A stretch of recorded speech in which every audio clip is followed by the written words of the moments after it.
right, this. Look at the scratches in that lens. You know, I've had a GoPro Hero Session 4 for quite a while and I really like it.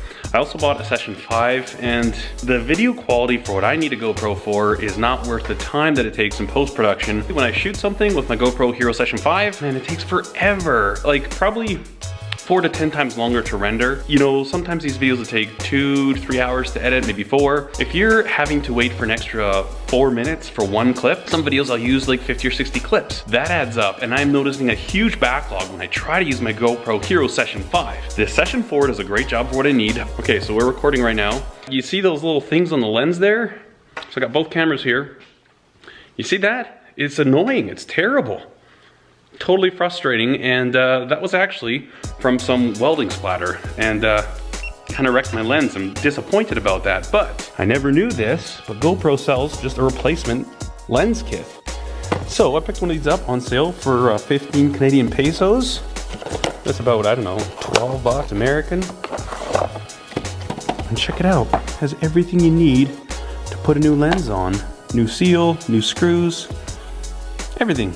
Even comes with this tiny little Torx screwdriver. So what we're gonna do today is fix this. Since my hands are so dirty, it's probably best to do this as dust free as possible. I'm gonna put on these gloves.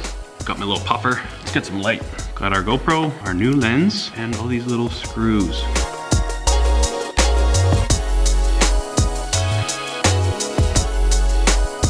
Okay. Whoa. There we have it. Oh, what poke. Oh, we got a little dust in there. It's a microphone, it looks like. We have dust inside there. Not anymore. I'm actually just gonna reuse that gasket. I don't see any reason why I should replace that. And then, obviously you just wanna line it up so that our microphone is in the right spot. Let me see if I can get a little more dust out of there. Oh yeah, we got a lot more dust out of there. Now that we've got this at this point, peel off this cover. Stick this like this. And then we'll grab our new screws, if I can get this open. This work is slightly more intricate than I'm used to doing, that's for sure.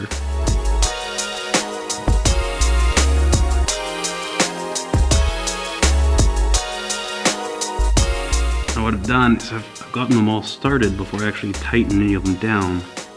Just to make sure everything's lined up. And then we'll go ahead and crank them. So I want to be careful I don't like slip with the screwdriver and scratch the screen. That would negate the point of, whoop, just like that, negate the point of putting a new lens cover on. However, that's also why I've left this clear protective plastic on there until this whole thing is done. And the reason I use these new screws is because they did have some little thread lock compound on there, and I just figured there's no sense of putting the old screws back in. There we go. So, peel this off. Got brand new GoPro screen, look at that.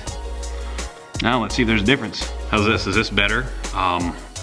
You know, with the light behind me, that's where the real problems came in. I think this is a lot better. Yeah, is that clearer? I'm stoked, so stoked. All right guys, just like that, that's simple. We have a new screen on our GoPro. I never knew you could get replacement screens, and I think that's actually a good job that GoPro did when they built this. The reason you use these is because you don't want to wreck other cameras, and when you're making videos about making stuff, it's nice to have cameras like this that you can get dirty and put in nasty environments, you know, without damaging ones like what I'm using right now. Pretty stoked about this, guys. If you've got a GoPro and it's all scratched up, a GoPro Hero Session 4 or 5, same cover for both. They sell these as Session 5, I think. Hero 5 Session. But as we have just discovered, it also works for the Hero Session 4. I'm stoked to have this back in action, using it for making videos, especially when I'm doing grinding. It's nice to get right in tight to the grinder. And I really like this camera. Easy to use. In my opinion, this is far superior to the 5 for the videos that I make. Now, if you're, you know, say you're doing like adventure sports or something like that, and really just want some footage of you skiing or mountain biking, dirt biking, snowmobiling, whatever, it's kind of nice to have that stabilized footage, but I don't use it for that at all. So just the fact that the files are so clunky to work with out of the Session 5 as compared to the Session 4, I'd take this camera any day. And in fact, I might start looking for some of these used because, well, they don't make it anymore, and it's kind of too bad because I really like this camera. Anyways, guys, hope you enjoyed this video. Thank you so much for watching. Cheers.